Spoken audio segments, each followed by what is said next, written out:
29 এপ্রিলে সংঘটিত ভয়ঙ্কর জলোচ্ছ্বাস সে যে সকল মানুষ মারা গিয়েছেন তাদের প্রতি আমাদের সংগঠন ওয়াটার পার্ক বাংলাদেশের পক্ষ থেকে গভীর শ্রদ্ধা জ্ঞাপন করছি।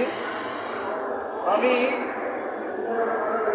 বলতে চাই যে আমরা আসলে একটা দুর্যোগ ঘটে যাওয়ার পরে সেটা কীভাবে মিটিগেট করা যায়, কমানো যায়, সেটা নিয়ে চিন্তা করি।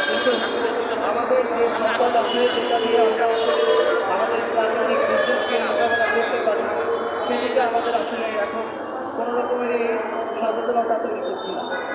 আমাদের সবচেয়ে বড় সম্পদ ম্যানগ্রোভ ফরেস্ট। আমরা ম্যানগ্রোভ ফরেস্ট বলতে শুধু সুন্দরবনকেই বুঝি, কিন্তু সুন্দরবনের বাইরে যেও আরও অনেক প্যারাবন আছে যেগুলো আসলে এখন আস্তে আস্তে করে ধ্বংস করে ফেলা হচ্ছে। আমরা যদি সুন্দরবনকে চিন্তা করি, আমরা মাঝে দেখি যে সুন্দরবনের ভেতরে আগুন ধরিয়ে দেওয়া হচ্ছে, সুন্দরবনের গাছ নষ্ট করে ফেলা হচ্ছে, প্রাকৃতিক সৌন্দর্যগুলো নষ্ট করে ফেলা হচ্ছে। আবার রামপাল বিদ্যুৎ কেন্দ্র যেটা সুন্দরবনকে ধ্বংস করার জন্য অন্যতম দায়ী হিসেবে এখন আমরা চিহ্নিত করতে পারি, সেটা নিয়ে আমাদের বড় ধরনের কোনো পরিকল্পনা আমরা করতে পারি। রামপালকে আমরা আসলে কীভাবে ব্যবহার করবো?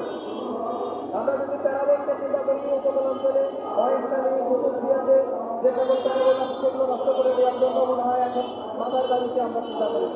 মাদার বাড়িতে আমরা যেভাবে প্রকল্পগুলো এখন হচ্ছে সেগুলো নিয়ে আমরা সেই উন্নয়নকে আমরা চিন্তা করি। কিন্তু যদি আমরা সুন্দরবনকে রক্ষা করতে পারি, আমরা এই প্যারাবনগুলোকে রক্ষা করতে পারি, তাহলে হয়তো আমাদের যে জলোচ্ছ্বাস বলেন, ঘূর্ণিঝড় বলেন, সেগুলো থেকে আমরা অনেক বেশি পরিমাণ কমে ক্ষতিগ্রস্ত হবে যদি আমরা আমাদের এই প্রাকৃতিক সম্পদগুলোকে রক্ষা করতে পারি। কিন্তু দেখা যাচ্ছে আমাদের সুন্দরবন রক্ষা করার জন্য আমাদের সরকার কোনো রকমের কোনো পদক্ষেপ নিচ্ছে না, আমাদের প্যারাবনগুলোকে রক্ষা করার জন্য আমাদের সরকার কোনো পদক্ষেপ নিচ্ছে না। আমি এই পর্যায়ে দাবি রাখে আমার বক্তব্য শেষ করবো যে আমাদের এই কয়লা ভিত্তিক বা জ্বালানি ভিত্তিক কোনো প্রকল্প উন্নয়ন প্রকল্প আমরা চাই না, এবং নবায়নযোগ্য কোনো উন্নয়ন প্রকল্প চাই। সেই দাবি রেখে আমি আমার বক্তব্য শেষ করছি। ধন্যবাদ।